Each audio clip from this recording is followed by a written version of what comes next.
is a true story. In the dark, there's a woman in bed. Her lover's hand is between her thighs, and he's rubbing what he thinks is her clit. But in fact, he's almost an inch off, and she doesn't know what to do. She wants to tell him, but it's not an easy thing to communicate. She tries raising her hips a little, hoping that he will figure it out and slide his finger down that crucial inch. But instead, he just rubs harder. She knows she should just say something, even if it's only lower. But the word has gotten caught in her throat. It's buried down somewhere deep. She can only say it in her head over and over, like a mantra. Lower, lower, lower, lower. She doesn't know why she's doing it. It's not as if he can hear her words. But she wishes he could, because while it might cause problems, it would be easier than this. Finally, he gives up on getting her off this way and slides his finger inside of her instead, gliding over her clit, accidentally, in the process.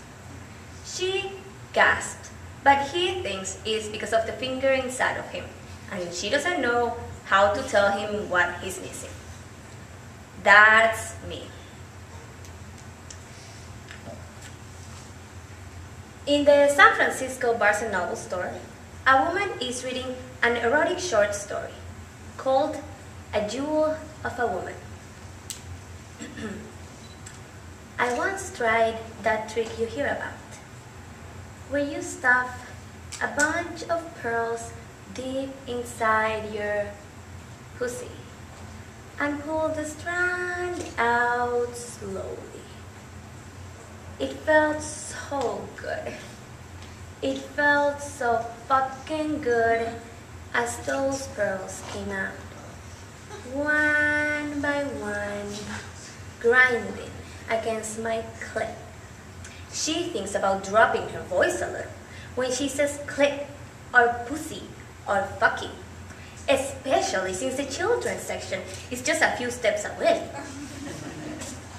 But the managers must have known what they were getting themselves in for when they scheduled an erotica reading, right? And they gave her a mic anyway. So what the hell? Instead of getting quieter, she gets louder and sexier. She bites her lips and pauses before the forbidden words. She draws them out. She does her damnedest to seduce the people sitting in the metal folding chairs. By the end of the story, people are huddled away, listening in all of the aisles. When she stops, they hustle away embarrassed. She doesn't care, because she knows that for a few minutes, she had them. That's me too. My lovers are always startled when they realize how much trouble I have talking in bed. It's not the same thing, I explain. When I'm in bed with a lover, I'm physically and emotionally naked. I'm open and vulnerable to someone who I'm inviting past the boundaries, the barriers. Someone who has seen and touched all my private spaces. It's intense and scary. She has bought a copy of Exhibitionism for the Shy. She's on the first exercise. She stands alone in a room saying the words out loud. Just the words at first, disassociated. Fuck, cunt, pussy, cock. After she has practiced for a while, she moves on to the next step, owning the words. My cunt, my pussy, I like fucking. This is difficult. She almost gives up right there. She feels silly, stupid, ridiculous all over again again saying these words out loud to an empty room. But she's tired of not being able to say what she wants to say. So she says it. It gets easier with practice. I want you to lick me. I want you to fuck my pussy, my cunt. So why are those words so particularly difficult? Is it because we're not supposed to like sex? Is that a specter of my mother hovering in the background as I say those forbidden words? Am I hearing the echoes of all those years of don't look, don't touch, don't do? Whether said or unsaid, the message was clear. Just don't. So if I do it quietly, in secret, under the covers, in the dark. Or if overcome by passion and I scream, then there's an excuse, isn't it? I couldn't control myself. So whimpering and moaning might be okay. That's just my body taking over.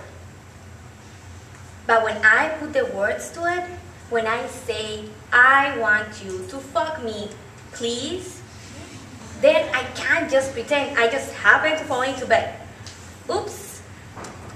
I have to admit to my lover and to myself that I consciously chose to be here, having sex. And that goes against everything I was ever taught. She's been with one lover for 8 years now. Long enough to trust him. A little. A few months ago, she called him up and left a message on the machine. I want you to go down on me. He can tell that she's having trouble breathing, that her throat is tight, and that she had to stop partway through to come up with some words. I would like you to go down on me. She wanted to be more detailed, more explicit. Still, it's more than what she would have said to his face. Later, she asked him if he liked it. He said he did. She's thinking about leaving another message soon. I could stop here. The sex is pretty good after all. I've had a lot of practice, and I don't really need the words. But the desire is still there, to speak, to be naked, to be known, to be able to trust someone that much with something that scary. So I try a little now and then. Every time it works, it makes me want to try again, push harder, go a little faster and farther next time, so that maybe, eventually, I can be completely naked and unafraid.